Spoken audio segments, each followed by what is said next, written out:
When I come back on campus, the memories just come flooding in, and they're all good. The campus has grown. There's new buildings, there's a larger population here. We really appreciate being able to show off our work, and so this has been a really great opportunity for all of us. You never know what could happen in your life, and to say the least, I didn't think this would happen to me.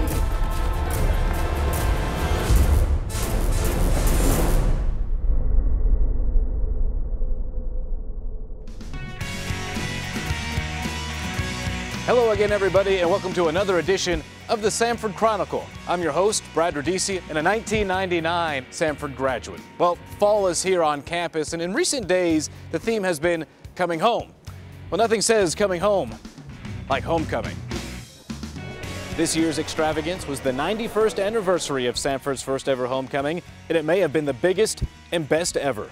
Ann Thornton Field and Bill Stevens were recognized Friday night at the annual homecoming banquet as Samford's Alumni of the Year. And for the second year, Samford honored recent graduates with the Outstanding Young Alumni Award. Receiving the honor were 2,000 graduates, Ted Alling, Alan Davis, and Barry Large. On Saturday, thousands of alumni, students, and families flooded the campus for a full day of events. 1972 Samford graduate Bobby Horton entertained the annual Live at the Library. Oh, that didn't seem to bother the man at all. It's a thrill to come back. It is such a thrill to be back here, and I'm hoping to see a lot of my old buddies that I have not seen since 1972. Whoa.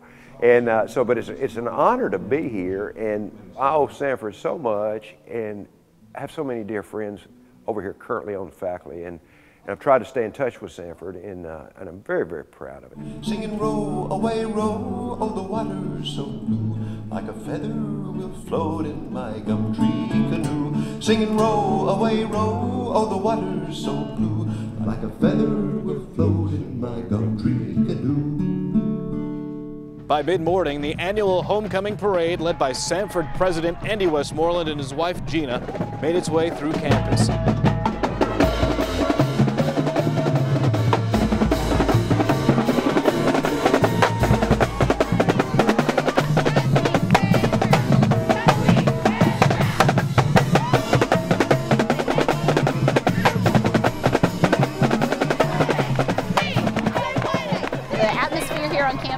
Every bit as friendly and warm as it was then, but the campus has grown. There's new buildings, there's a larger population here, and so it just seems like Samford is really becoming even better known and more of a place to be.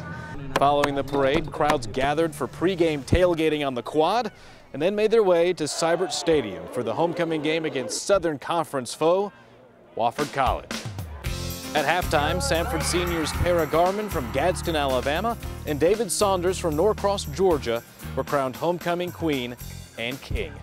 Homecoming also marked the election of 1986 grad Keith Herron as the new president of the Samford Alumni Association. Samford has meant a lot to me in my personal life. It really positioned me to leave campus and get to really do a lot of really interesting things. So it really is my way of, giving back to Samford and hopefully building Samford for even a brighter future. Now, homecoming weekend hasn't been the only reason for Samford alumni to revisit the campus in recent weeks. Internationally acclaimed opera star Elizabeth Futral returned to her alma mater recently for a concert co-sponsored by Samford's School of the Arts and Opera Birmingham.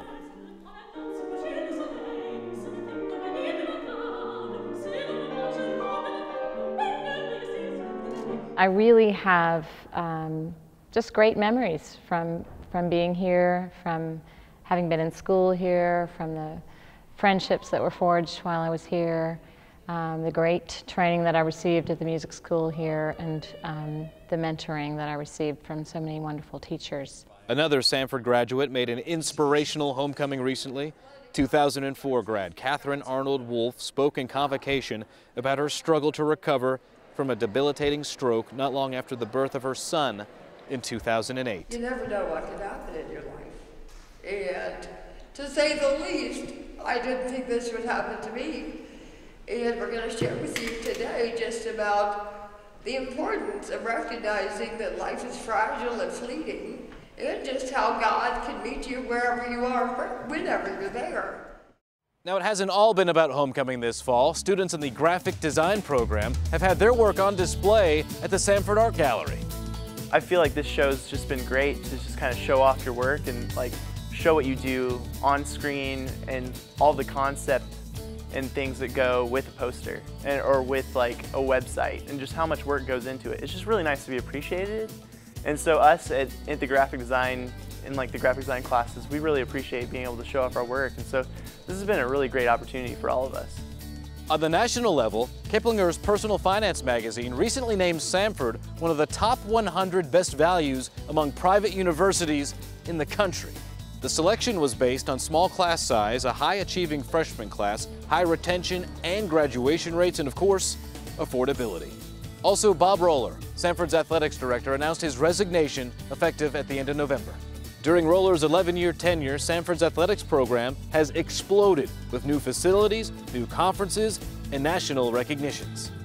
And athletics teams aren't the only ones in the spotlight. Samford's debate team continues to be nationally ranked. And the undergraduate ethics bowl team recently won regionals and will head to the national tournament next March. And lastly, this month's alumni story features yet another Samford grad's return to campus. You could call his visit, well, magical. Christian magician and 1975 graduate David Garrard visited Samford during the homecoming week to share his story and to perform for students. I have been entertaining with magic for about 45 years. I also work part-time at St. Matthew's Baptist Church. I'm the minister to children, and the most exciting thing is having the chance to talk to boys and girls about their faith in Christ and helping them move through that process of committing their lives to Christ. And then from a magic standpoint, I'll use the magic to build a relationship and then maybe take a trick. The trick might be a springboard for something I want to say, or just the fact that I have everybody's attention, and I'll share a little bit about my own faith journey, or I'll connect with some kind of spiritual truth that I feel like will be helpful for that particular group. Obviously, Samford has changed a lot since I left in 1975, but yet at the same time, so much of it is exactly as I remembered. And when I come back on campus, the memories just come flooding in, and they're all good. As I told the students this morning, there's just not enough time, and there certainly aren't the words to express how being at Samford has shaped my life. And that story is like so many here at Samford, and a good one to end on. We're flat out of time, but remember samford.edu for all the stories and happenings here on Samford's campus. You've been watching the Samford Chronicle. I'm Brad Rodisi, and I'll see you next time.